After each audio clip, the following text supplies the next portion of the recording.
Bonjour mesdames et messieurs, merci à vous de nous rejoindre pour cette nouvelle édition de votre journal de 15h. Voici les principaux faits. Passation de commandement à l'école militaire Hassan Gouled de Holhol. Et situation explosive à la frontière du Niger et du Mali.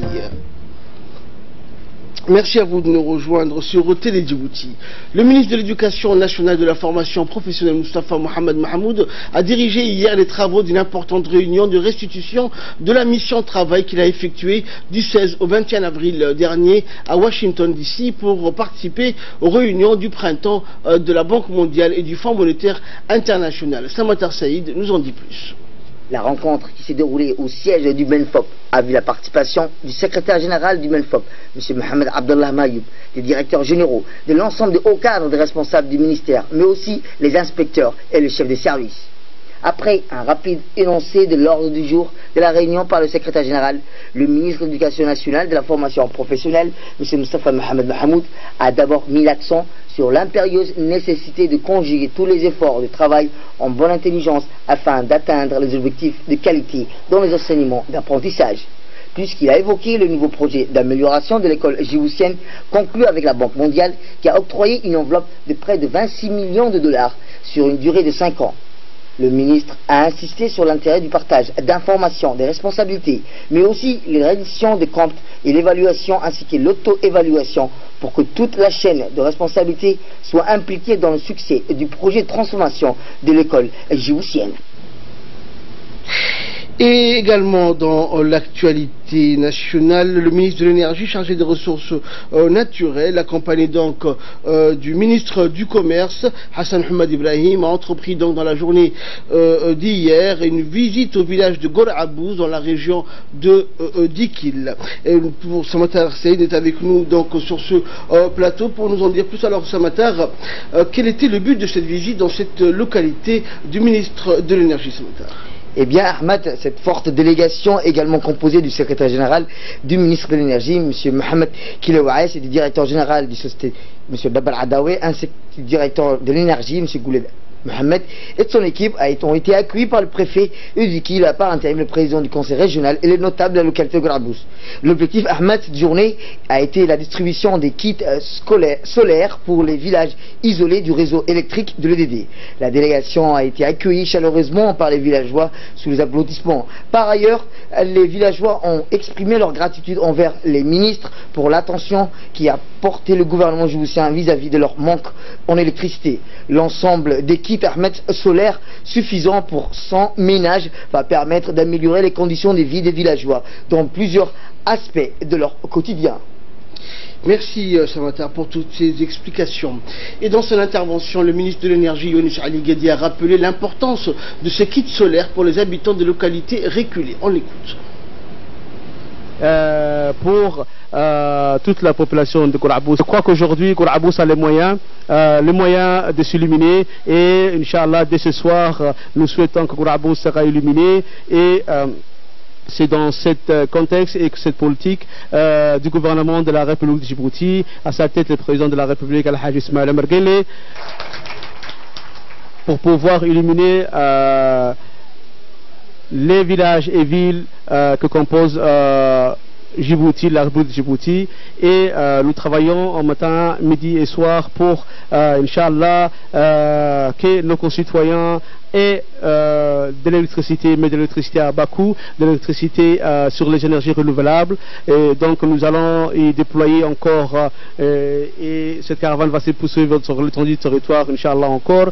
Nous remercions grandement la population de Gorabouz qui est venu en masse pour nous accueillir, et dans la foulée aussi, sans oublier les départements concernés et les départements qui nous ont aidés à travailler et que nous travaillons en étroite collaboration sur la distribution et l'octroi des kits solaires sur l'étendue du territoire, à savoir la secrétaire d'État à la solidarité aussi, mais aussi au ministère de l'énergie, dans la Société internationale des hydrocarbures et le DD qui nous font une main forte pour le déploiement, mais aussi pour le dépannage et les activités auxquelles nous voulons mettre sur place et prévenir sur la distribution aussi des kits solaires un peu partout sur l'étendue du territoire, mais aussi de façon à, Inch'Allah, aussi intervenir sur toutes les installations solaires sur l'étendue du territoire. Également dans l'actualité, l'ambassadeur Yassine Elmi a présenté ses lettres de créance hier en qualité d'ambassadeur extraordinaire et plénipotentiaire auprès de la République du Kenya. Lors de la présentation de son accréditation devant le président kényan Uhuru Kenyatta, Yassine Elmi a réaffirmé donc la volonté de la République de Djibouti et de son président Ismaël Omar Guelleh de renforcer davantage les relations bilatérales dans les domaines politiques, économiques et sociaux qui existent si heureusement entre les deux pays. Le nouvel ambassadeur de Djibouti au Kenya a également souligné et félicité la position et le rôle du Kenya au sein de des organisations telles que l'IGAD, le COMESA ou la MISOM, mais également au niveau de la région et du continent. Enfin, Yassine Elmi a tenu à remercier les autorités kenyanes pour l'accueil chaleureux qui lui a été réservé depuis son arrivée dans la capitale Nairobi. Une importante cérémonie de passation de commandement de l'école militaire Hassan Goulet de Holhol s'est déroulée donc ce matin entre le colonel Omar Ali Guedi et son remplaçant, le commandant Mohamed Jama' Kayad. Cette importante cérémonie a été présidée donc par le général des armées djiboutiennes, le chef d'état-major, le général Zakaria Cheikh Ibrahim.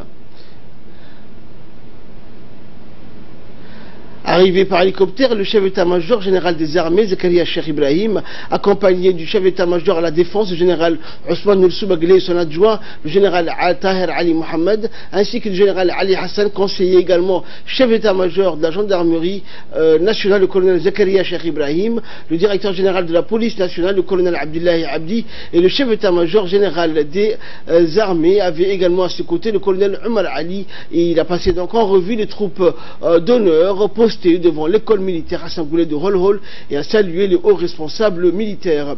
Le chef d'état-major général des armées du Boussa, le général Zakaria Cheikh Ibrahim, a salué également l'ensemble des invités, à savoir les députés et bien sûr les élus locaux, les notables de la localité. Et par la suite, le capitaine Mohamed Jama' Kayad a été promu donc par décret présidentiel dans ces nouvelles fonctions donc de commandant de l'école militaire Hassan Goulet de Holhol. Le chef d'état-major général des armées, donc le général Zakaria Cheikh Ibrahim, de remettre le drapeau de l'école au nouveau commandant de cet établissement. Zakaria Cheikh Ibrahim a de présenter le cursus du nouveau commandant.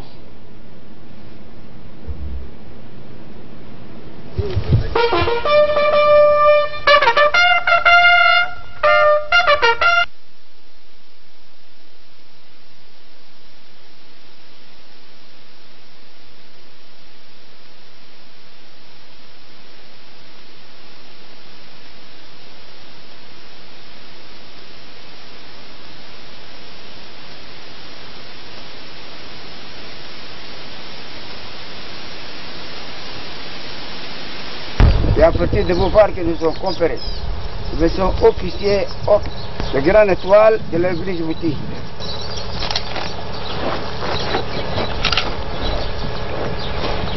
Aujourd'hui, vous arrivez au terme de votre carrière après 41 ans de service rendu à la République de Djibouti. Colonel Omar, père d'un enfant, vous êtes né le 4 septembre 1957 à Ali Sebir. Vous avez servi au sein de l'armée française.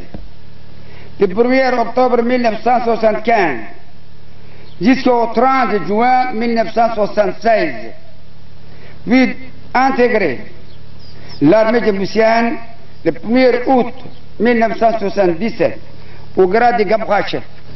Le 1er août 1977, vous étiez affecté à la première compagnie du 1er régiment commando d'infanterie en qualité d'officier TAM. 2 ans après, muté à ce jour-là en qualité de chef de groupe. Puis le 1er juillet 1981, muté à l'école militaire de Holol comme instructeur. Et le 11 août 1990, muté à la compagnie Para. Vous étiez donné entière satisfaction dans votre travail en assurant votre fonction de manière remarquable. Après une épreuve et brillante carrière de sous-officier, vous étiez désigné pour suivre une formation d'application infanterie au Sénégal en 1990. Avant d'accéder au grade d'aspirant en 1992, durant votre carrière d'officier, vous avez effectué le cursus de formation d'officier, à savoir en 1996 le cours de perfectionnement d'officier subalterne en France. De 1999 à 2000, vous avez suivi le cours d'état-major au Mali. En 2007, vous obtenez le diplôme d'observateur à l'école de maintien de la paix en Côte d'Ivoire. En tant que commandant de l'école militaire de l'OL, président Goulet, vous n'avez ménagé aucun effort pour être à la hauteur de vos responsabilités, que vous avez assurées de manière correcte et particulièrement dans le domaine de l'infrastructure. Et le colonel Omar Ali Guedi et le nouveau chef de corps, le commandant Mohamed Jama Kayad, ont signé par la suite officiellement le document de passation de commandement.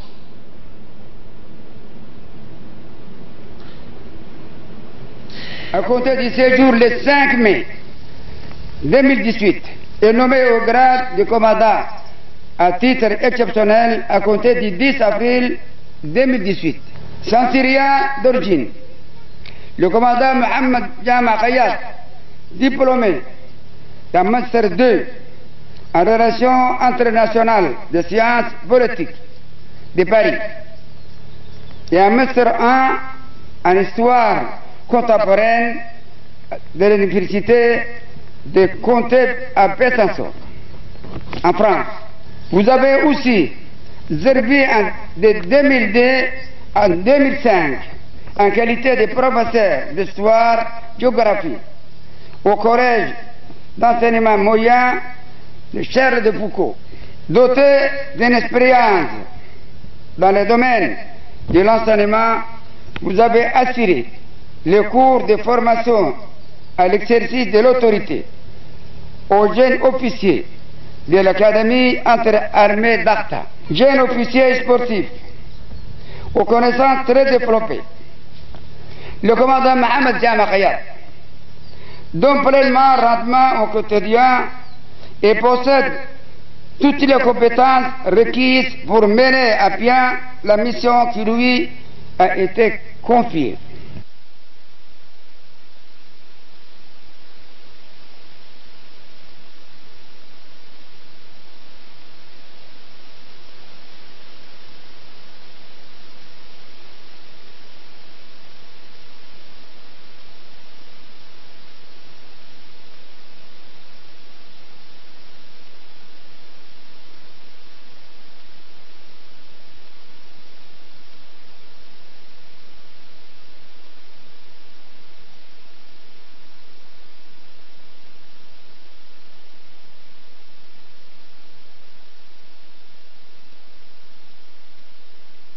madaxweynaha ayagan baa ku jeedinaya waxaan leeyahay madaalow madakaamo. Et dans le reste de l'actualité, l'Union de la presse francophone section de Djibouti a célébré hier donc à l'Institut des études diplomatiques de de la presse. De nombreuses personnalités ont pris part à l'événement, dont notamment la directrice de l'Institut de recherche IRICA, Dr Amina Saïd, le coordinateur de l'ONG United Religion Initiative, ainsi que de nombreux journalistes, des universitaires et des personnalités de la société civile qui ont également pris part donc à la cérémonie. Cette année, la thématique retenue donc par la commission de l'UNESCO, à savoir médias, justice et état de droit, le contrepoids du pouvoir, donc susciter un vif débat parmi les journalistes et les chercheurs civils. La présidente de IRICA Djibouti, donc Dr Amina Saïd, et le coordinateur de l'ONG URI ont également mis l'accent sur les impératifs d'une presse libre qui apporte les garanties du pluralisme démocratique dans la vie de la cité. Les participants et les officiels ont eu des échanges riches et passionnés sur l'avenir de la presse et les voies et moyens d'atteindre des standards internationaux de la liberté de la presse. Et nous allons poursuivre la suite de cette édition dans quelques instants. En attendant, nous retrouvons tout de suite l'appel à la prière de l'Asr. Allahu Akbar, Allahu Akbar, Allahu Akbar,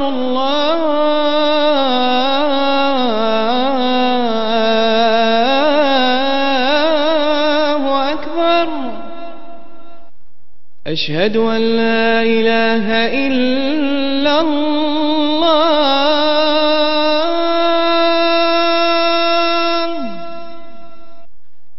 أشهد أن لا إله إلا الله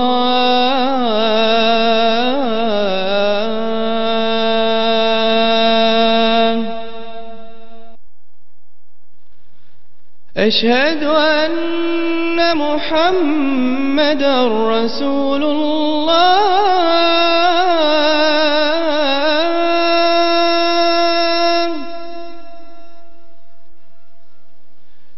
أشهد أن محمدا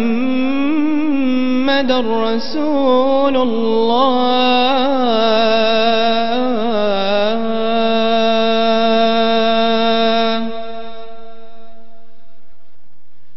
حي على الصلاة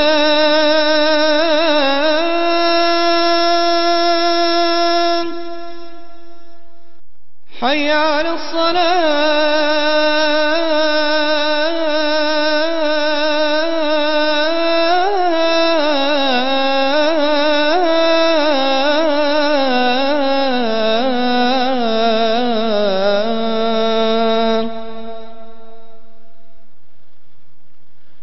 حي على الفلاح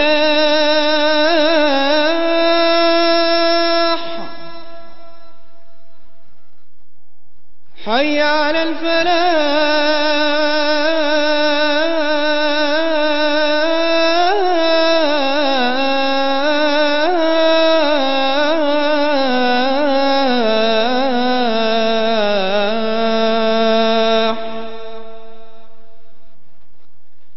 الله أكبر الله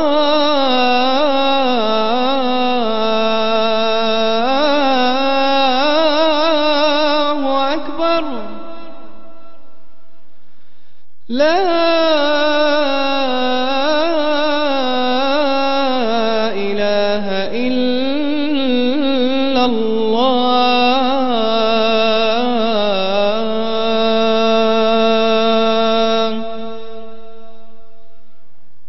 اللهم رب هذه الدعوة التامة والصلاة القائمة آت سيدنا محمدا الوسيلة والفضيلة وابعثه اللهم مقاما محمودا الذي وعدته إنك لا تخلف الميعاد.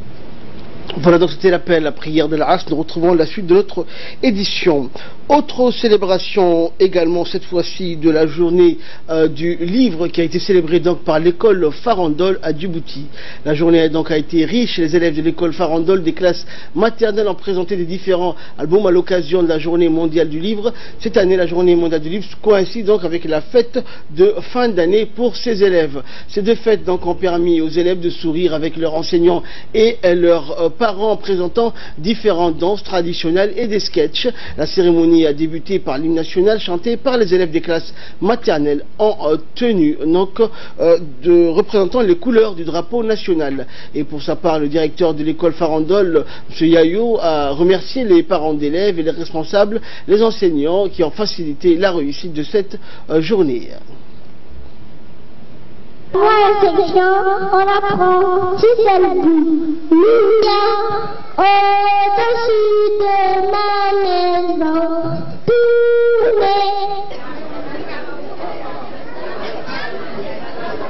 il y a des trous qui partent d'un petit chéri, qui croquent différents fruits, et plusieurs choses.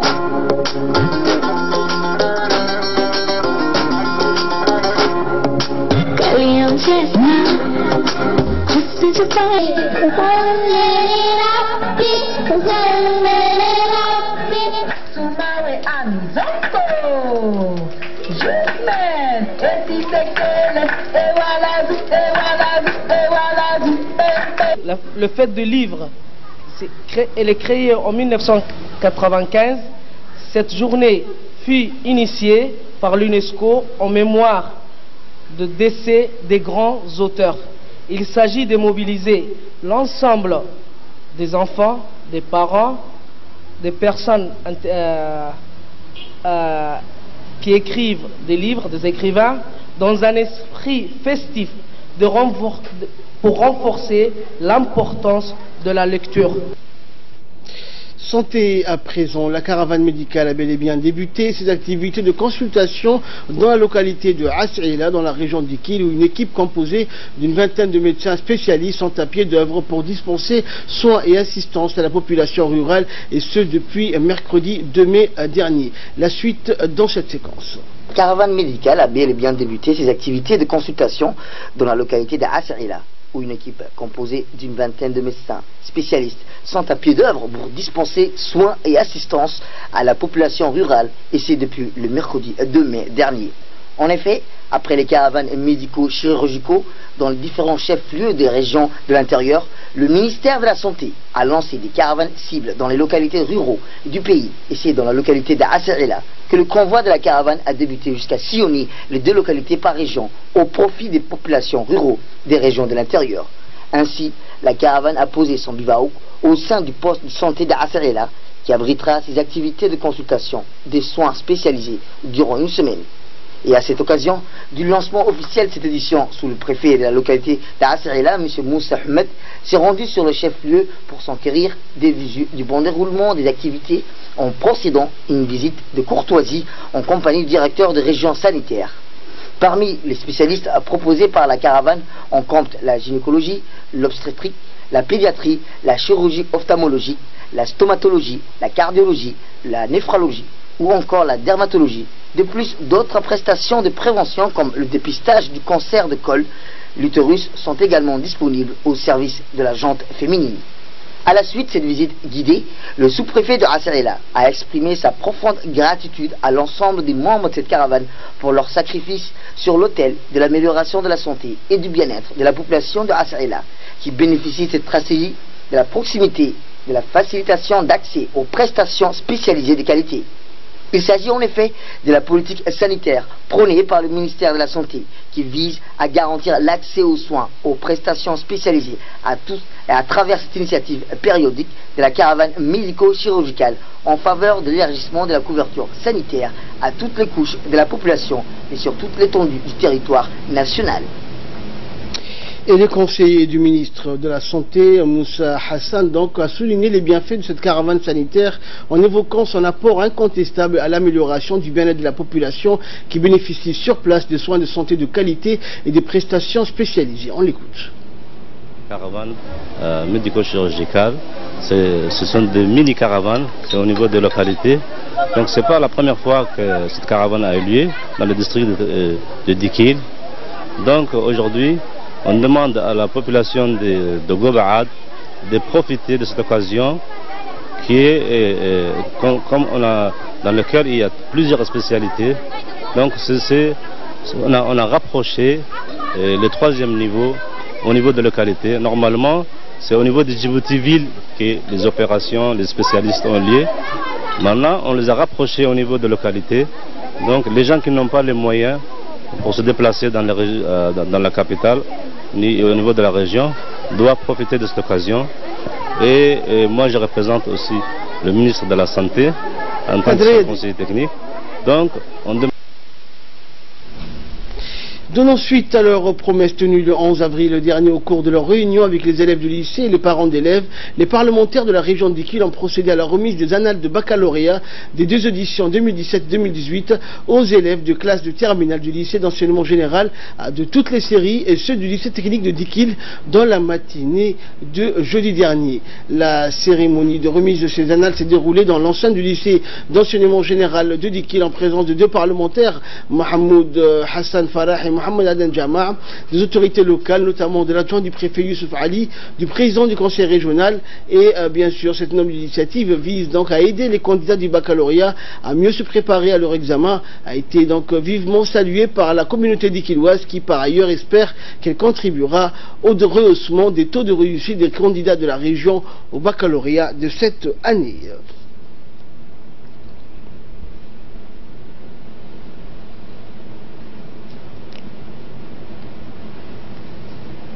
C'est une journée qui restera dans nos mémoires parce que cette cérémonie fait suite à un entretien plutôt que nous avons eu avec les élèves du lycée d'enseignement général et du lycée technique de Dikil pour pouvoir recueillir bien sûr vos doléances afin de vous mettre dans les meilleures conditions pour que vous puissiez relever les défis et obtenir de très bons résultats aux examens de fin d'année de cette année scolaire 2017-2018.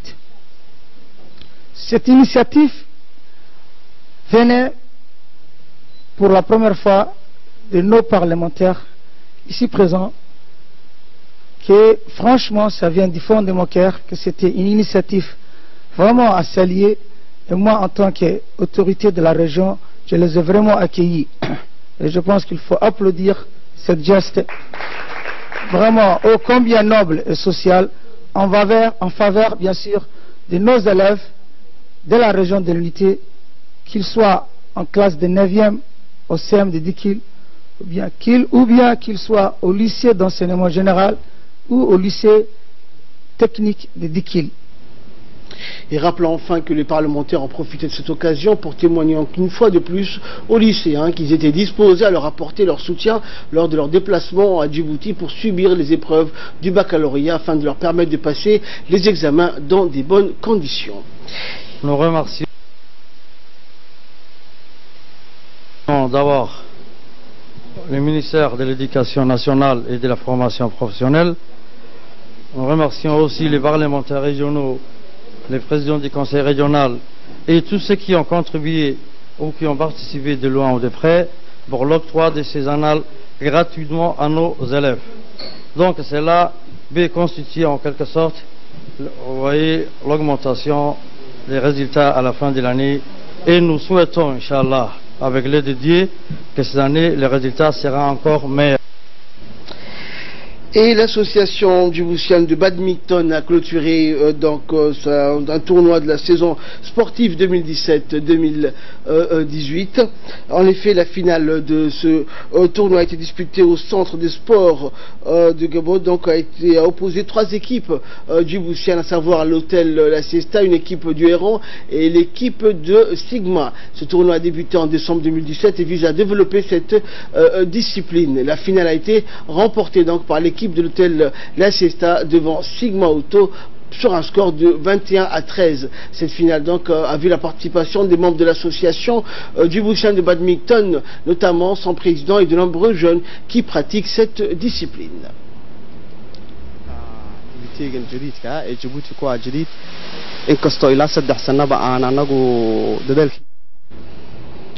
Et donc nous passons aux nouvelles du monde. Le Croissant Rouge International, donc le Comité International du Croissant Rouge s'inquiète d'une situation explosive à la frontière du Niger et du Mali. La suite dans cette séquence. Une situation explosive, c'est ainsi que le Comité International de la Croix-Rouge qualifie ce qui prévaut dans la région de Manaka au Mali, à la frontière avec le Niger, là où des dizaines de civils ont été massacrés ces derniers jours. Dans un communiqué diffusé hier, le CICR s'inquiète de l'ampleur de violence dans un lieu qui est de plus en plus difficile d'accès pour les humanitaires. Pour répondre à l'urgence, le CICR prépare une assistance au centre de santé d'Inates au Niger et 3 nouveaux forages dans la même zone.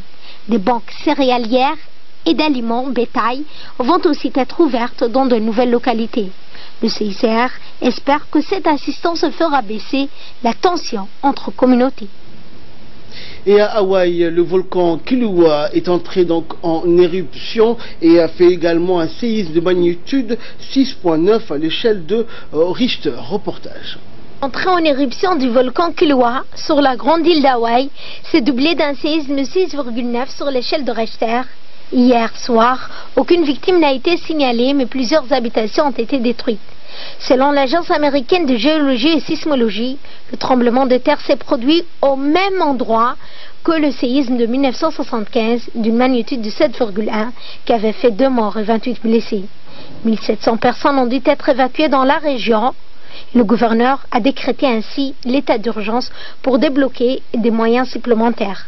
Depuis lundi, les habitants ont subi des dizaines de petits séismes, mais celui-ci est de plus en plus important. L'île d'Hawaï, souvent appelée Grande Île, est la plus grande des 8 îles de l'archipel, constituée de 137 îles au total. Et donc pour le reste de l'actualité internationale également, Fardous Hussein est avec nous sur ce plateau. Bonjour Fardous. Bonjour.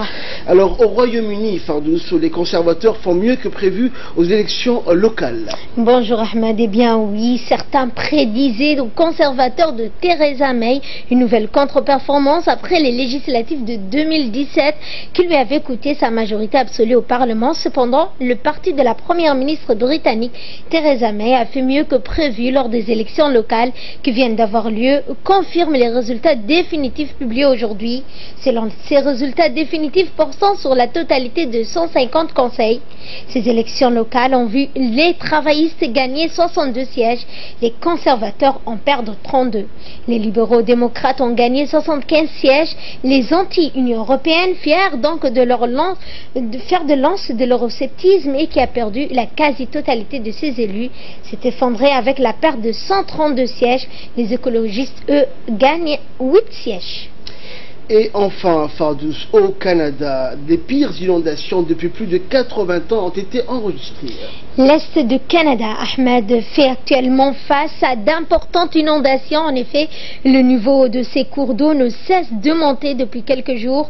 Les pluies annoncées aujourd'hui et demain devraient encore aggraver donc la situation. Près de 2000 personnes sont concernées par l'avis d'évacuation, mais beaucoup hésitent à quitter leur domicile par crainte du vandalisme. L'autoroute qui traverse le Canada a dû être fermée sur plusieurs tronçons ainsi que près de 150 routes, rues et ponts.